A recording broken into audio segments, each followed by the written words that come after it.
আসসালামু আলাইকুম সুপ্রিয় শিক্ষার্থীবৃন্দ, সকলকে স্বাগত জানাচ্ছি আমাদের আজকের 6 নম্বর ক্লাসে নবম শ্রেণীর ইতিহাস ও সামাজিক বিজ্ঞান বিষয়ের প্রথম অভিজ্ঞতা প্রকৃতি ও সমাজ অনুসন্ধানে। তোমরা যারা নতুন আছো তারা চাইলে আমাদের চ্যানেলটি সাবস্ক্রাইব করে রাখো এবং পরবর্তী প্রতিটি ভিডিও পাওয়ার জন্য নিচের বেল আইকনটি ক্লিক করতে পারো। চলো তাহলে শুরু করি আমরা আজকের ক্লাস।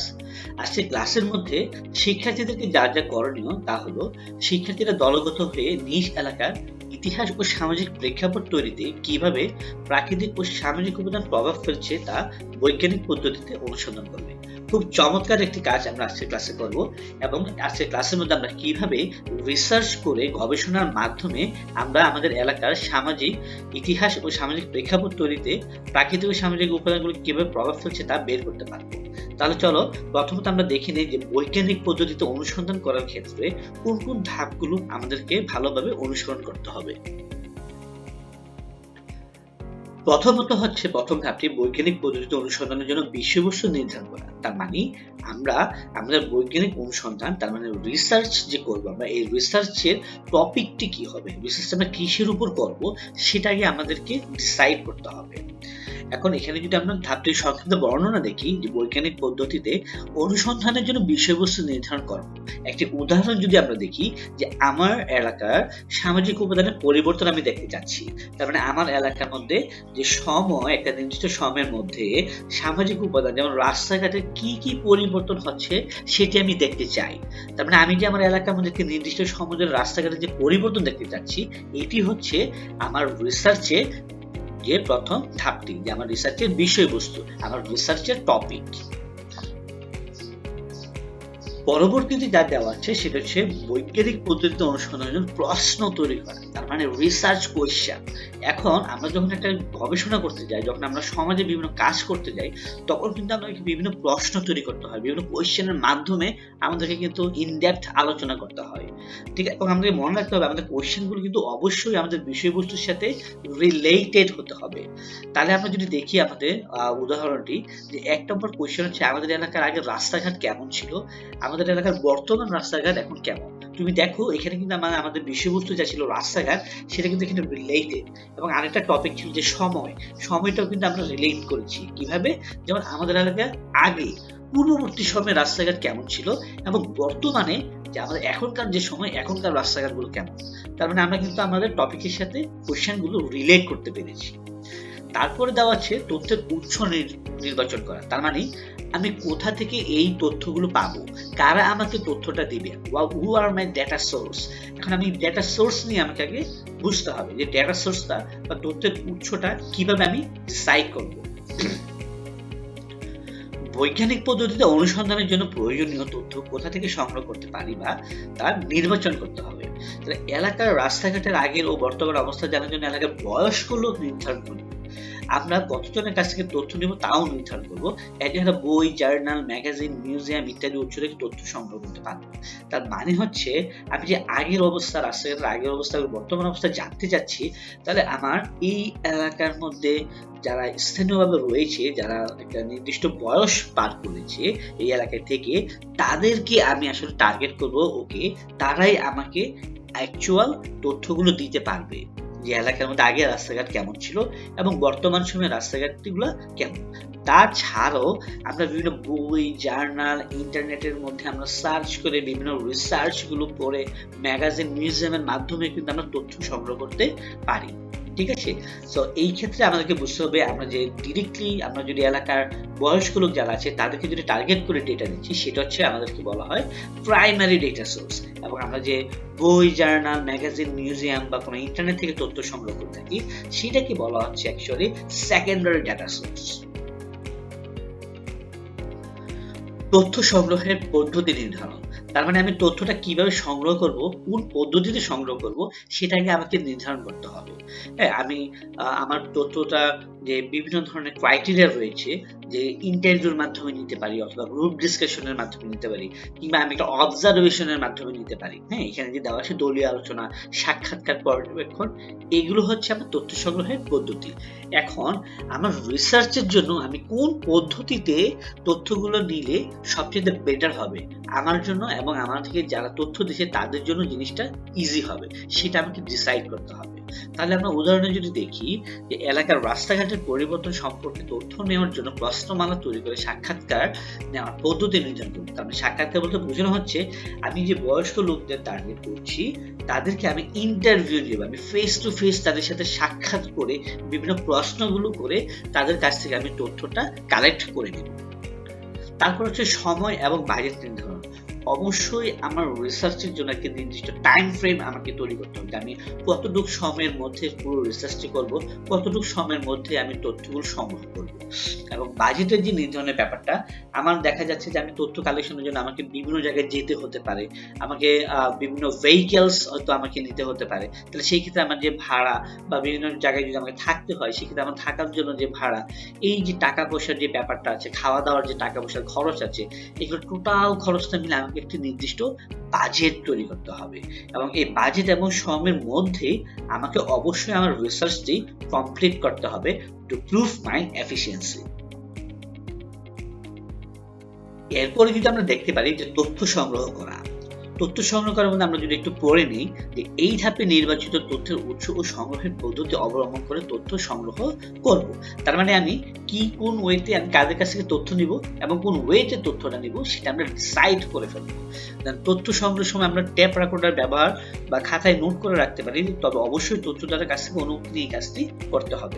তার মানে আমরা যার কাছ থেকে তথ্য নিচ্ছি উইথ ডিউ কনসেন্ট, তার অনুমতির মাধ্যমে আমরা যেটা তার কথাগুলো খাতায় নোট করে রাখতে পারি, কিংবা আমাদের মোবাইল ফোন যদি আমরা ইউজ করতে পারি বা ট্যাপ রেকর্ডার যদি ইউজ করতে পারি, সেখানে আমরা চাইলে তার কথাগুলো অনুমতিক্রমে রেকর্ড করে রাখতে পারি পরবর্তীতে ব্যবহার করার জন্য। তাহলে আমরা যদি উদাহরণটা দেখি যে এলাকার রাস্তাঘাটের পরিবর্তনের সম্পর্কে তথ্য নেওয়ার জন্য বয়স্ক ব্যক্তির সাক্ষাৎকার নিয়ে প্রশ্নমালার মাধ্যমে তথ্য সংগ্রহ করবো। তার মানে আমাদের একটা সার্ভে কোয়েশ্চেনের বানাতে হবে, যে আমরা একটা কোয়েশ্চেনের মাধ্যমে অ্যাকচুয়ালি তাদের কাছ থেকে ডেটাটা নিতে চাচ্ছি।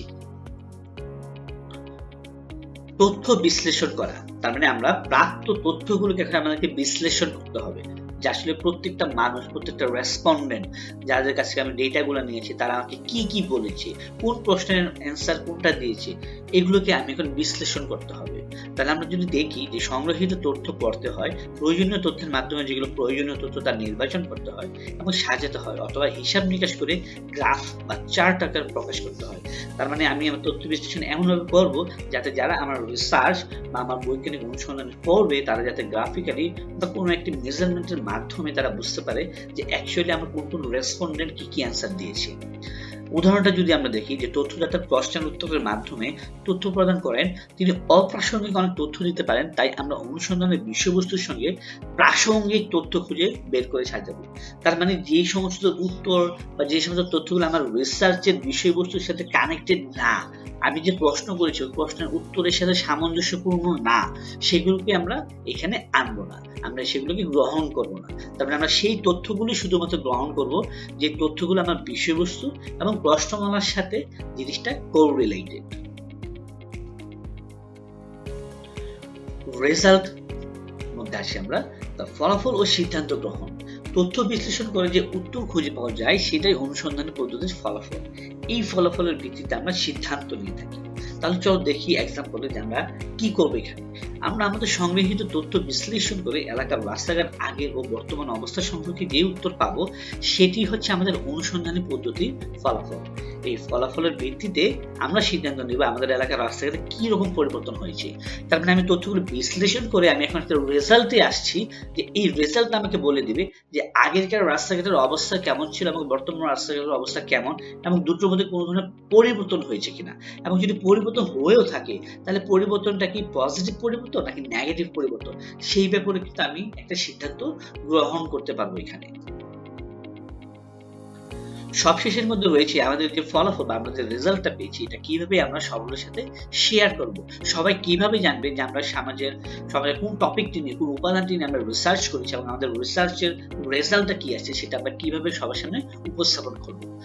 আমরা আমাদের ফলাফল গ্রাফ পেপার, পোস্টার, নাটিকা, ছবি, চার্ট ইত্যাদি উপায়ে উপস্থাপন করতে পারি। এছাড়া ম্যাগাজিনে বা ক্লাসে প্রতিবেদন আকারে জমা দিতে পারি। তার মানে এখানে যে আমরা কম্পোনেন্ট গুলো পাচ্ছি, যে গ্রাফ পেপার, পোস্টার, নাটিকা, ছবি, চার্ট, ম্যাগাজিন, এগুলো হচ্ছে the way of showing me result.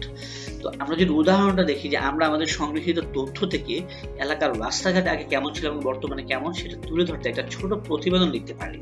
এছাড়াও ছবি এঁকে বা পোস্টার লিখে বা ছোট গল্প আকারে মৌখিক উপস্থাপন করতে পারি। তথ্য সংগ্রহ করার সময় করণীয়, তার মানে এখানে খুব ইম্পর্টেন্ট একটি কাজ আছে যে আমরা যখন আমাদের রেসপন্ডেন্ট অর্থাৎ যাকে আমরা টার্গেট করেছি যে আমাকে তথ্যগুলো দিবে, যে বয়স্ক মানুষগুলো তথ্যগুলো আমাকে দেবে, তার অবশ্যই আমাকে তাদের সাথে আগে থেকে কমিউনিকেট করে রাখতে হবে, তাদের সম্মতি নিতে হবে যে তাদের সময় আছে কিনা, বা আমি যে ইন্টারভিউটা নিতে যাচ্ছি তারা সেই ইন্টারভিউটার উত্তর দিতে তারা রাজি কিনা। হ্যাঁ, এই ব্যাপারে কিন্তু তার সাথে অবশ্যই আমার আগে থেকে কমিউনিকেট করে রাখতে হবে। এবং সেক্ষেত্রে তাদেরকে আমরা, সে যদি কোনো কিছু গোপন করতে চায় বা কোনো কিছু না বলতে চায়, সেই ধরনের সুযোগও কিন্তু তাকে দিতে হবে। হ্যাঁ, আপনার রিসার্চের জন্য আপনি ডেটা কালেকশনে কতটুকু সময় লাগতে পারে তা আগে থেকে জানিয়ে দিতে হবে।